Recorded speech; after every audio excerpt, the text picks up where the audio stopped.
Good morning, everyone. Welcome back. It is time for another edition of our weekly member spotlight.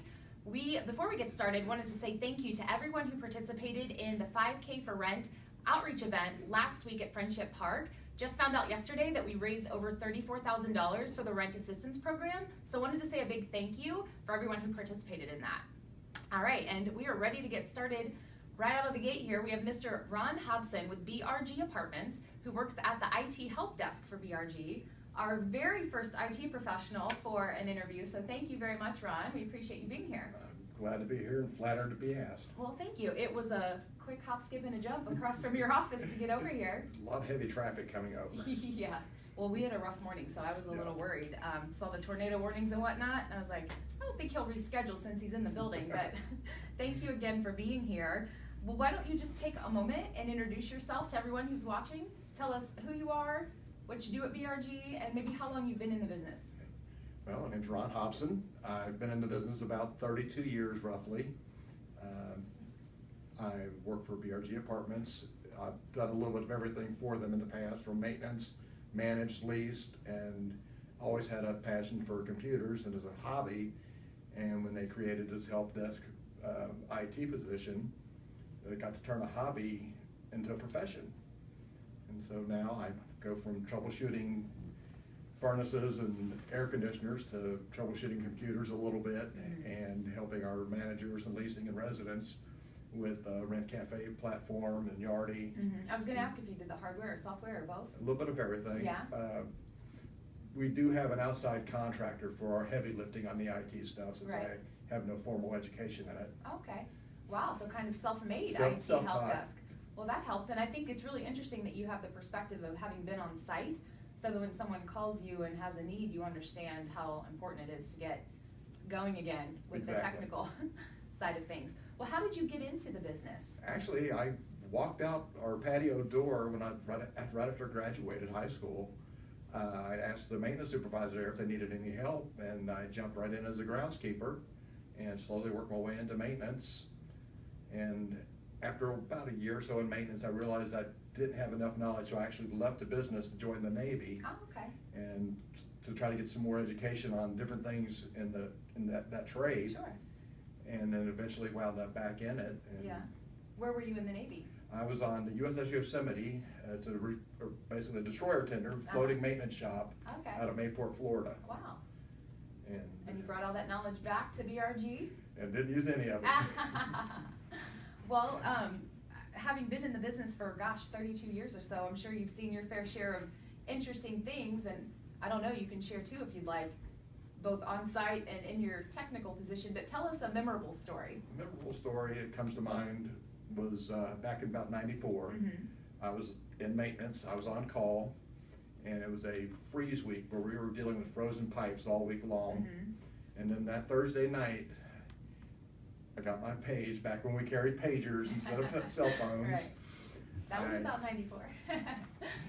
I got a call for a resident who said my neighbor across the hall's out of town and there's water coming from her apartment. So I'm driving from Springdale to Fairfield at the time, and about halfway there, it took me about 45 minutes to get there because the roads were so bad. The pager went off again. And by the time I got to the property, I had to call in and find out what it was. I had another busted pipe on another part of the property. Got off the phone with them, the pager went off a third time for another busted pipe on another part of the property. And the property is pretty large, it was spread out. Yeah. And then I get a page for no heat call. Oh, the furnace went out. Which will probably lead to another busted pipe.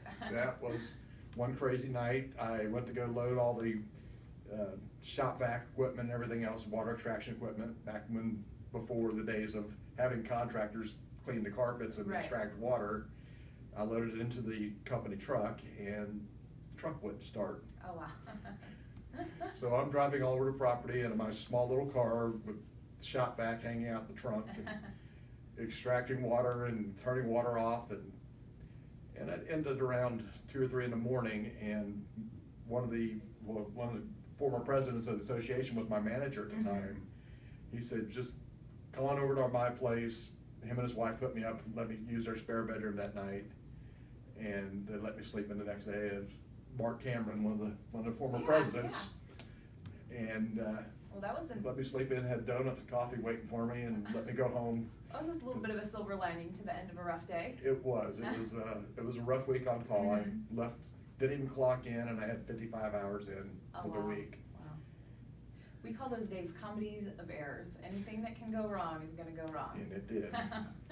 Well, how long have you been in the IT portion of this career, by the way? Just about 2.5 years. Oh, okay. They created a new position at BRG to take some of the weight off Sheila Johnson, one of our vice presidents, who everybody was having to call into her, and I had a lot of the knowledge with the Yardy and the came out Rent Cafe, and then they knew I had some computer skills. Right.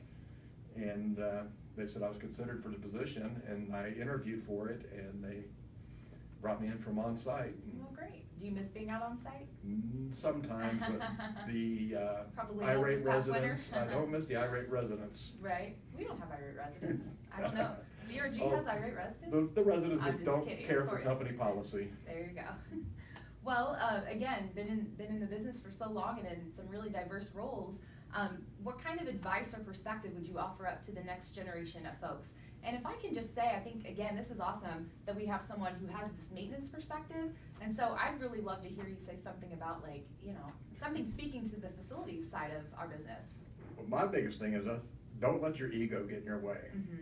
Because there's so many ways to complete a task. One person will have one way to do it, they think is best, somebody else has another way. Listen to the advice, take advantage of the educational opportunities. Right. And you'll go far in this business. And for example, with me, when I was made a community manager, after 6 months, I realized I was in over my head. I went in and asked, I know I'm not helping out, will you please demote me? I asked for a demotion to be a leasing consultant. Right. I was not helping the company, I was hurting it. Yeah. And that's where I talk about keeping your ego in check. Just because you can't do it, don't keep doing it because you feel like a failure or something. Right. I think that's great, and being in the right seat on the bus is, I think, an important part of being successful. And that right seat might not be the manager seat, it might not be the boss, but if your highest and best use is in the field or helping people out who need that technical support, then good for you for finding that out. Yeah, for leasing, I did well in leasing because I had some sales skills from my time with a company called Nationwide Apartment Supplies, which Rick Holstey mentioned a week or so ago. Him and I opened up the Columbus warehouse. Okay. And then also did a stint with Wilmar. But I've always pretty much stayed inside this business. Sure. It's kind of, once you get inside, it's hard to leave, isn't Exactly. it? It's like trade shows, like each year, it's like family reunion. Yeah, I know. You know what? So many people through the years. I see some of my old maintenance folks from on site every year, and I look so forward to it. And then I'm like, why do I wait a whole year to go visit with them or have lunch with them? Well, let's shift gears if that's okay. Let's get into some personal information. Tell us a little bit about your family. Married to Pam. She goes by Pam Hall. We've been married, it'll be 25 years in July. Congratulations. She's a semi-retired school teacher. Okay. She's teaching part-time now. She Okay. used to be a Spanish teacher for Princeton High School. Oh, wow. And I do have a daughter from my first marriage. Okay. And with 2 grandchildren. Yeah. Her name's Rebecca. Okay. So what kind of hobbies would you do with the family or on your personal time? Personal time, I like to go to what I call camping. It's more glamping, central air. There's water and facilities and all kinds of that's important. I have a full bathtub and shower and have all the facilities and up in Brookville every week. Oh, okay. Indiana? In Brookville, Indiana. Yeah, okay. And there's a lake, right? So you go about a mile away. Okay. And I like to cook barbecue, which was one of my passions. I actually did leave the business for a year and opened up a little barbecue carryout. Really? That's cool. I went into that route after I'd won a barbecue cook-off back in 2007. Oh, wow. I was in maintenance at Madison Apartments, and I entered a cook-off just to see, it looked like fun. And it was, and it surprised me when I walked away with a trophy and a $500 check. Wow, that's for cool. cooking pulled pork. What's your secret recipe? It just, there's nothing really secret. Aren't there different styles of barbecue? And so like from different regions of the country? Yes, What's your? mine's more like cross between Kansas City, the sauces, like Kansas City, Memphis, kind of sweet and smoky. But the pulled pork, it's my secret to that is I actually soak my pork shoulders in brine overnight before I put them into the smoke. How did you get into that? Just I love experimenting? another one of my passions and hobbies is cooking. Okay. And I experimented and about 2006 I bought my first smoker because it looked like fun watching the Food Network. Right. And I thought, well, try the cook-off. And me and some friends of mine from church, we drove down to Cave Run, Kentucky, or Moorhead. Right. And Rockin' Roosin' Barbecue Fest. Oh, cool. And there was a vendor, and I don't remember who it was, but they gave at the trade show or at some event. Mr. Roof. Is that what it was? Okay, They yeah, gave and barbecue sauce. I have a bottle of barbecue sauce, and I'm like, I'm not sure if I should eat this or keep this or give it away or what, but it's been in my pantry for, I think, since last year. Maybe it was the business exchange that they gave it to people, but I thought that was interesting. And they said their owner or something. They passed it out at the trade show one year also. Oh, okay, so maybe that's what it was. Well, that's interesting. Could you compete with theirs? I think so. Katie from Mr. Roof is going to be one of our featured members coming up very soon, so maybe we'll have to have a little challenge. Have a cook-off here. In that cook-off, my barbecue sauce took second place, which was, in this case, it was first loser. Oh, there you go. There was no second place award. But I didn't feel so bad because the gentleman that won it had 3 restaurants and was a professional chef. Well, yeah, you can't feel bad about that. So I felt like I held my own. Well, good. Well, that's interesting.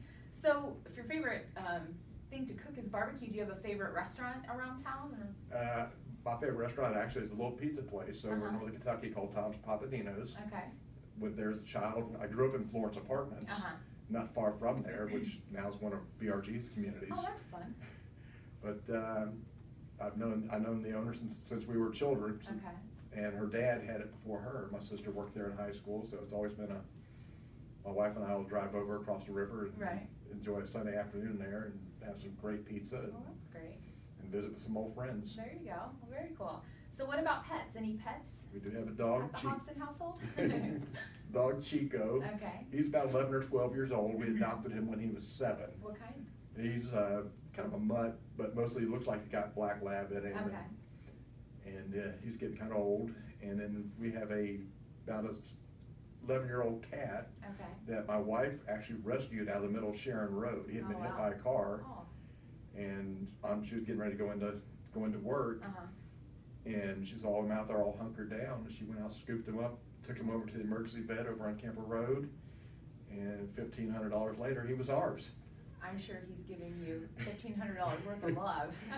and we did find out when he was there that he was completely blind. Oh, wow.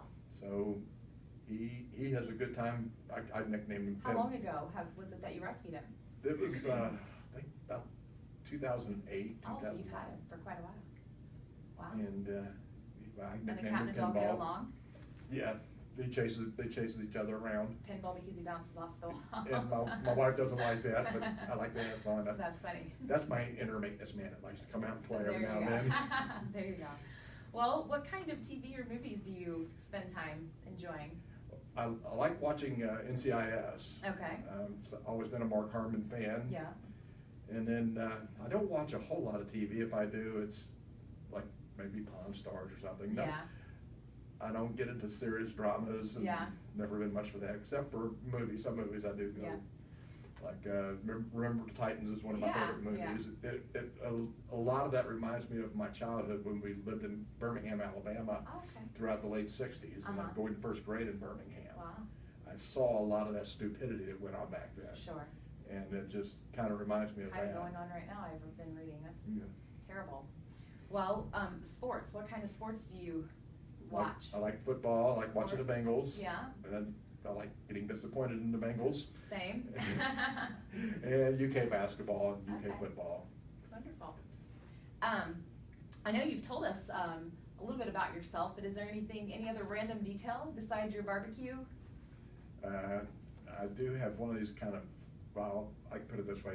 One of my former managers, Jackie, who's one of our portfolio managers, calls my memory a freak of nature. Because nothing? I have the capability to remember things randomly. Right. And I can remember previous residents. I ran into one of our previous residents from Wentworth Estates down at the trade show last year. Mm-hmm. And I remembered what apartment number he lived in. He had a wife and his child. I remember which community he used to live in before BRG. And I've run into people, when I worked on site, I would always remember their address, and I've run into people and I've not remembered their name, but I remember their address. They're like, I didn't even remember where I used to live. Most time I did remember their name. Yeah. I remember when we would have guests come in and take a tour of an apartment. When I'd see them pull back in, I would remember the name, what size apartment they wanted, what style, and try to welcome them back. And another reason Jack called my freak of nature memory is my capability to remember my Spanish. Oh yeah, I was going to ask. I haven't had a Spanish class since 1982, and I can still understand a lot of it and speak it, but without we'll use it with the incorrect pronunciation of the words. I don't roll my R's. Does your wife speak Spanish to you? Sometimes when we go out sometimes when we go to Mexican restaurants, there's one in particular that we go to that they'll have their whole conversation in Spanish, and I can understand a lot of it. Some of it I don't, so I ask her. But there you go. Well, that's cool. Yeah, I was going to ask you that, but we got to talking. So, what's one of the best concerts that you've attended? I had a couple, but I think after I saw Bohemian Rhapsody, I reminded how much I loved the Queen concert back in 1982. Oh wow, where was that? It was at back then it was called Riverfront Coliseum. Yeah. And I still have a copy of the ticket. I have that ticket. I just kept it as a that's cool. memorabilia. Yeah. I'm looking, it's like $11.50 to go for to see a Queen concert. For a 10-row back from the stage on the floor, almost in the center ticket. And then Billy Squier was the funny. But that was probably my most memorable one. Okay, well that's good. Sounds like a great one. They were, I'm sure, in their prime. Yes. Cool. Well, all right, I've got one more question for you, and then we'll let you get back to helping all of the folks on site who are depending on you to keep them technically connected today. So how do you think the folks that have worked with you over your very long career would describe you as a professional? I think dedicated, loyal, and hardworking. I have to be at work by 8:30, but I'm usually here just relaxing at 6:30. Oh wow. I've always been one to I hate being late for anything. Yeah. I like being reliable. I think they would consider me being reliable. Yeah. And well, I feel like I was late, having only been 10 minutes early. If you've been here since 6:30 this morning. It's crazy. I like the quiet time alone. Sure. There's nobody in the office. No phone's ringing. Nobody emailing me. Please help. Yeah. I'm the same. I can only really do work before office hours or after office hours when nothing else is kind of demanding your attention. So, well, great. Well, Ron, thank you so much. It's been such a pleasure to talk to you, and I really appreciate you participating in this. We've had, I think just about every walk of profession so far, but we had not had anyone from IT, and I want to just take a moment to, again, invite anyone who is interested in participating in this initiative. I think Ron will speak. It's pretty painless, right? Yes. Pretty painless, nothing to be nervous about, but we would really love to get some more participation from some folks who might be a little more in the background of what we do every day. So we love the perspective and love getting to know everyone. So if you're interested, please let us know. We'll get you on the schedule. We're booked out through, I think, mid-July right now, but we have cancellations sometimes, and I'd love to get our bench built up. The last thing that I wanted to leave you with is we've got a GMM meeting coming up this Tuesday, April 16th at the Kenwood Country Club. If you're not registered to attend, we would welcome you to come to that meeting with us. Just give us a call at the association office and we'll get you registered. Have a great weekend, everyone. Thank you.